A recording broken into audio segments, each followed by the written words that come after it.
Et action!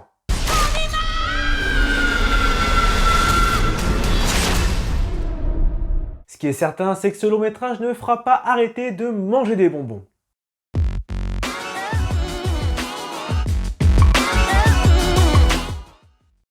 Salut, c'est Ludovic de Mediashow, j'espère que tu vas bien et avant de débuter cette nouvelle vidéo, n'oublie pas de t'abonner à la chaîne YouTube mais également de la partager avec tes amis et tes proches. Aujourd'hui, il sera question du film d'épouvante Candyman, la nouvelle adaptation de l'une des figures phares du cinéma d'horreur, née sous la plume de Clive Barker. C'est le 4e film de la franchise, ayant débuté en 1992 et cette fois-ci réalisé par Nia DaCosta. J'ai d'ailleurs récemment découvert qu'elle travaille actuellement sur le projet de Marvels et vu le résultat de ce remake, je suis assez inquiet pour ce nouveau Marvel.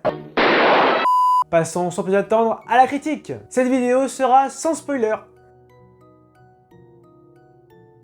10 ans après la destruction de la dernière des tours de Cabrini Green, l'ancienne cité a été totalement démolie et reconvertie en résidence. C'est ici que l'artiste peintre Anthony McCoy et sa petite amie, directrice d'une galerie d'art, emménagent dans un appartement luxueux. Alors que la carrière d'Anthony est au point mort, il rencontre par hasard un ancien habitant de l'ancienne cité d'avant sa rénovation pour lui raconter ce qui se cache réellement derrière la légende de Candyman. Une source d'inspiration qui le mettra en danger.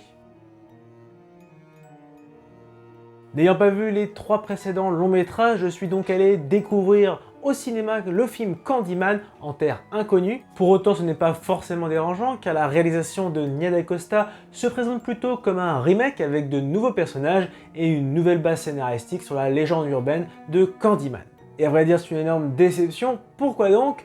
Eh bien la raison est assez simple puisqu'initialement je souhaitais voir un film d'horreur pur et dur, mais finalement je me suis retrouvé devant un scénario très politique ayant une nouvelle fois pour thématique principale le racisme envers les Afro-Américains aux États-Unis. En soi, ce sujet ne me dérange absolument pas puisqu'à plusieurs reprises il nous a offert de très beaux films marquants et Jordan Peele, le scénariste, nous l'a parfaitement illustré avec Get Out, mais ici, à travers ce remake, la question du racisme est vraiment absurde et parfois même ridicule dans les discours. À tel point que le scénario s'engouffre totalement dans cette pseudo-intrigue et on oublie complètement le développement autour du personnage de Candyman. Le croque-mitaine se fait donc très discret. Candyman.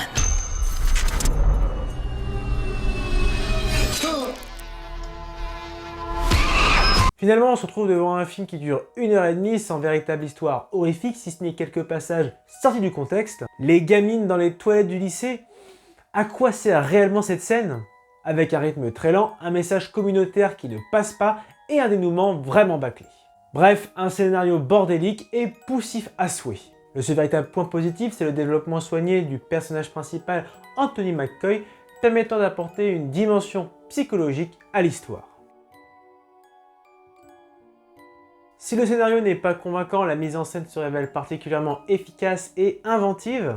Et si la majorité des films d'horreur reposent sur une atmosphère sombre et très grisâtre, Nia DaCosta a opté pour une mise en scène colorée et très stylisée afin de coller au monde de l'art présent dans le film. Un choix artistique assumé, pas forcément déplaisant, mais qui bizarrement ne colle pas totalement avec le style horrifique de la légende urbaine de Candyman. Côté costume, le croque-mitaine se montre particulièrement coriace, mais il est tout de même regrettable d'avoir trop orienté ce film vers un thriller psychologique puisque la majorité des meurtres sont hors champ. Enfin, la bande sonore est honorable et joue très souvent avec des tonalités graves pour renforcer le côté horrifique et dramatique.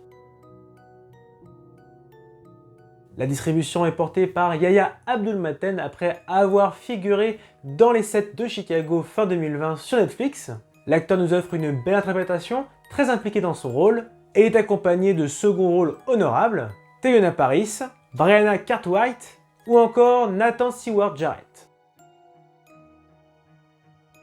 Pour résumer, malgré une mise en scène inventive et un casting honorable, cette nouvelle adaptation de Candyman, réalisée par Nia DaCosta, est une véritable déception en raison d'un scénario trop politique, peu horrifique, laissant totalement le développement du croque-mitaine aux oubliettes. C'est pour cela que j'attribue la note de 10 sur 20. Et voilà, cette vidéo est à présent terminée. N'oublie pas de contribuer à l'amélioration de la chaîne en faisant un don sur Tipeee ou sur Utip. Les liens sont en description. J'espère que cette vidéo t'a plu. Si c'est le cas, lâche le pouce bleu. Partage également ton avis sur ce film dans les commentaires. Et n'oublie pas de t'abonner à la page Facebook, à la page Instagram, mais également à la chaîne YouTube, sans oublier la petite cloche pour recevoir toute l'actualité de Media Show. Allez, à très vite!